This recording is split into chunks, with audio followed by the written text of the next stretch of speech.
Hello dear student, आज हम शुरू करने जा रहे हैं क्लास 9th का chapter number 4 describing motion around us. तो इस टॉपिक को पढ़ने से पहले हम लोग क्या करेंगे वो देखिए। कुछ क्वेश्चंस जो हैं वो हमारे दिमाग में आते हैं। किस टाइप के क्वेश्चंस हैं वो देखिए।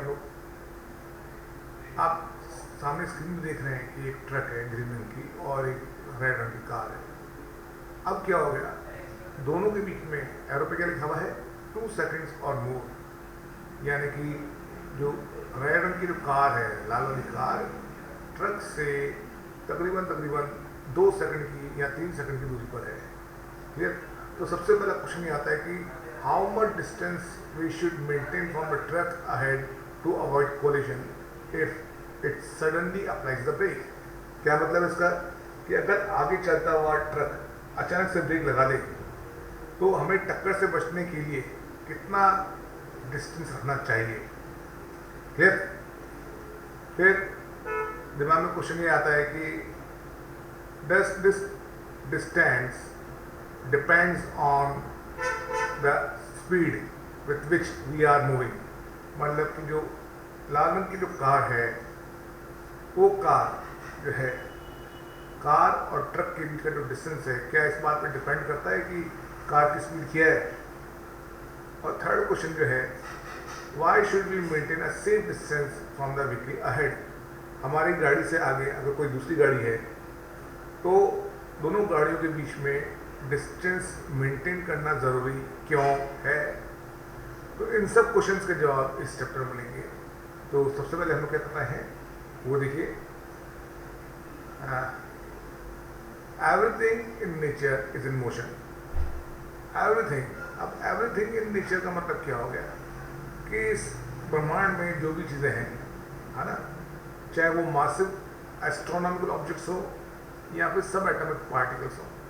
क्या मतलब है कि चाहे वो ग्रह हो, स्टार्स हो, प्लैनेट्स हो, कोई भी हो, या फिर हम लोग एटम्स की बात करें, मॉलिक्यूल्स की बात करें या इलेक्ट्रॉन प्रोटॉन की बात करें, तो जो इलेक्ट्रॉन वगैरह जो है ये सब भी क्या है, मोशन में है। ठीक है, कोई भी ऐसी चीज नहीं है जो रुकी हुई हो। अब देखिए, जैसे हम बात कर रहे हैं एटम्स की, सब एटॉमिक पार्टिकल्स, एटम्स आपको दिखाई दे रहा है। इलेक्ट्रॉन जो है न्यूक्लियस को चारों तरफ चक्कर काट रहा है, ये भी आपको नजर आ रहा है। इसके बाद में देखो आपको एस्ट्रोनॉमिकल ऑब्जेक्ट, जैसे कि हमने अर्थ की, चलो हम अर्थ की बात करते हैं तो आपको पता है कि अर्थ जो है वो अपने एक्सिस पे स्पिन करती है और सूरज की चारों तरफ रोटेट भी करती है। क्लियर। नेक्स्ट देखिए आप लोग, अब variety of motion in nature. हमारे नेचर में अलग अलग तरह के मोशन देखने को मिलते हैं। हमेशा आप लोग ऑब्जर्व करो स्टूडेंट्स कि आपके आसपास जो भी चीज़ें हैं उनका मोशन किस टाइप का है, उसे आप फील करो, उसे देखो, ऑब्जर्व करो। जैसे फ्लिटिंग बटरफ्लाई, क्या मतलब है इसका, देखिए। ये फ्लिटिंग बटरफ्लाई का मतलब ये हो गया कि बटरफ्लाई जो है आपकी, वो क्या कर रही है, फूलों पे मंडरा रही है। कभी पहले फूल पे जा रही है, कभी दूसरे फूल पे जा रही है अपने मन से। फिर स्लिंग स्नेक्स, सांप जो है रेंग रहा है ना, देखो आप। फिर हॉपिंग हेयर, अब हेयर यानी कि आपका खरगोश, देखो कैसे कूद के चल रहा है। फिर गैलोपिंग हॉर्स, हॉर्स क्या कर रहा है, देखो हॉर्स जो है कूद रहा है पैरों पे। फिर इसी प्रकार से आपकी जो क्लाइंबर्स जो होती हैं, जो पौधे होते हैं, कुछ ऐसे पौधे होते हैं जो किसी का सहारा लेके, किसी डंडी का या किसी दूसरे पेड़ का सहारा लेके ये ऊपर तक पहुँच जाती है। फिर closing of fly traps. Fly traps ऐसे पौधे होते हैं जो कि मच्छरों को खाते हैं। तो वो भी जो है उनकी भी जो लीव्स वगैरह जो होती हैं वो क्लोज हो जाती हैं मच्छरों को खाने के लिए। In the same way dancing dust particle in sun भी, आपने देखा होगा सुबह सुबह जब आपके स्कूल में बाजी झाड़ू लगाती है तो क्या होता है, पार्टिकल्स आपको मूव करते हुए नजर आते हैं। इन द सेम वे स्मोक भी जो है वो एयर में ऊपर की ओर उठता हुआ दिखाई देता है। क्लियर। अब देखिए आप लोग नेक्स्ट, इस चैप्टर में हम क्या पढ़ेंगे, इस चैप्टर में हम पढ़ेंगे मोशन और रेस्ट। के बारे में पढ़ेंगे। नंबर 2, कितने टाइप के मोशंस होते हैं, स्पीड और वेलोसिटी के बारे में पढ़ेंगे। एक्सेलरेशन हो गई, विद द ग्राफिकल रिप्रेजेंटेशन, और फिर लास्ट में जो है इक्वेशन ऑफ मोशन पढ़ेंगे। तो चलिए चैप्टर शुरू करते हैं हम लोग। सबसे पहले motion in a straight line, क्या मतलब निकलता है इसका? When an object moves in a straight line, its motion is called linear motion. Clear? कि जब कोई ऑब्जेक्ट मूव करता है सीधी लाइन में तो उसका जो मोशन होता है उसे कहते हैं हम लोग लीनियर मोशन। इसको हम ये भी कह सकते हैं कि it is also be called motion in a straight line. Motion किसमें है? सीधी रेखा में है, स्ट्रेट लाइन में है, ठीक है ना? ये सिंपलेस्ट टाइप का मोशन होता है। ये देखिए आपके सामने आपकी कार आ गई, तो ये जो कार जो है वो स्ट्रेट चलती हुई आई है, तो इसका मतलब क्या हो गया? इस कार का मोशन किस टाइप का है? स्ट्रेट लाइन मोशन हो गया। क्लियर? अब देखिए, अब बात आती है to discuss about the motion of an object. अगर हमको ऑब्जेक्ट के मोशन के बारे में बात करनी है तो हमें सबसे पहले जरूरत पड़ेगी कि उसकी पोजीशन क्या है। पहले हमको मालूम होना चाहिए कि ऑब्जेक्ट की पोजीशन क्या है at various instant of time. अलग अलग समय पर ऑब्जेक्ट का पोजीशन क्या है ये हमको मालूम होना चाहिए। लेकिन अब क्वेश्चन ये पता होता है कि डिस्क्राइबिंग पोजीशन की बात कर रहे हैं, how do we describe the position of an object. बहुत इंपॉर्टेंट क्वेश्चन है ये कि हम कैसे डिस्क्राइब करें ऑब्जेक्ट के पोजीशन को। तो सबसे पहले हमें किस चीज़ की जरूरत पड़ेगी? First we need to specify a fixed point as a reference point. Step number 1 में हमको क्या करना है? एक फिक्स पॉइंट लेना है, इसको कहेंगे हम लोग रेफरेंस पॉइंट। नंबर 2, अब क्या करेंगे हम लोग? अब जो है द डिस्टेंस एंड डायरेक्शन, जो येलो में लिखा हुआ है, the distance and direction of the object with respect to the reference point at any instant of time. Describe the position of the object at that time. किसी particular समय में अगर हमको मालूम करना हो कि ऑब्जेक्ट कहाँ पर है तो हमें 2 चीज़ों की जरूरत पड़ेगी, एक तो डिस्टेंस और दूसरा डायरेक्शन। डिस्टेंस और डायरेक्शन दोनों के दोनों with respect to reference point होने चाहिए, तभी हम उस ऑब्जेक्ट की पोजीशन मालूम कर सकते हैं। इन दोनों में से किसी एक चीज़ को आपने मिस कर दिया तो आप ऑब्जेक्ट की पोजीशन तक नहीं पहुंच सकते। क्लियर? जैसे देखिए यहाँ पे पहले वाले कैप्शन में देखिए आप लोग कि विराट कोहली जो है वो लाइन को क्रॉस करने की कोशिश कर रहा है, क्रीज पर आने की कोशिश कर रहा है और बॉलर ने जो है यहाँ विकेट पे हिट कर दिया है।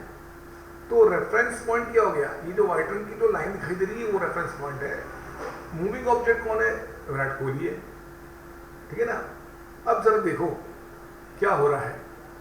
अगर मान लो इसका बैट लाइन को क्रॉस कर जाए, ठीक है ना, तो नॉट आउट है, और अगर क्रॉस नहीं कर पाता है तो वो आउट हो जाएगा। क्लियर? अब ये मैंने क्यों बताया वो देखो आप लोग। सेकंड पिक्चर में देखो आप लोग, रेफरेंस पॉइंट दिया हुआ है, इसके अंदर एक आपको घर दिखाई दे रहा है, एक पेड़, एक लैंप पोस्ट और एक झूला। कितनी चीजें दिखाई दे रही है आपको? 1 घर, सेकंड ट्री हो गया, थर्ड लैंप पोस्ट, 4th झूला हो गया, और फिर जो है कार दिखाई दे रही है। अब यहाँ समझना आप लोग, आप किसको रेफरेंस पॉइंट लेना चाहते हो? अगर मान लो आप घर को रेफरेंस पॉइंट लेना चाहते हो तो जो कार है इस घर के राइट साइड में है ना? यानी कि हमको इसका डायरेक्शन मालूम पड़ गया। क्लियर?